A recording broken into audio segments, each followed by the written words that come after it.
আজকে সাগরের মাছ কিনছি ঢাকায় বসে। আমি যেখানে থাকি ঢাকায় পাওয়া যায়, বাট আমি যেখানে থাকি এখানে অ্যাভেলেবেল পাওয়া যায় না। পোমা মাছ কিনছি মানে অনেক দিন পরে, অনেক অনেক মাস পরে পাওয়াই যায় না। আজকে তো পাইছি, ভালোই মাশাআল্লাহ, একেবারেও খারাপ না।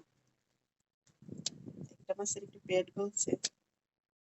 আর এটা নিচে কত নিয়েছিল, 360 টাকা না 350 এরকম রাখছিল, 1.5 কেজি আছে। আর এই যে লটকিয়া মাছ, এটা আমার ভীষণ পছন্দ। 2 দিন দরদাম করে চলে আসছি, আনতে পারি নাই। আজকে আনছি, পাওয়াও যায় না অবশ্য। 2 দিন পাইছিলাম কিন্তু অনেক দাম চাইছে, কিন্তু আজকে মনের মতো দাম পাইছি। মাত্র 200 টাকা কেজি। হাফ কেজি আনছি 100 টাকা, আর এখানে আছে 400 টাকার মাছ। মোট 500 টাকার মাছ। এই লটিয়া লটিয়া,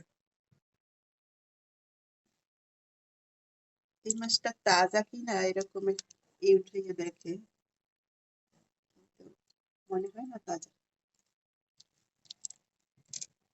খালি দেখাচ্ছে তাই বেশি।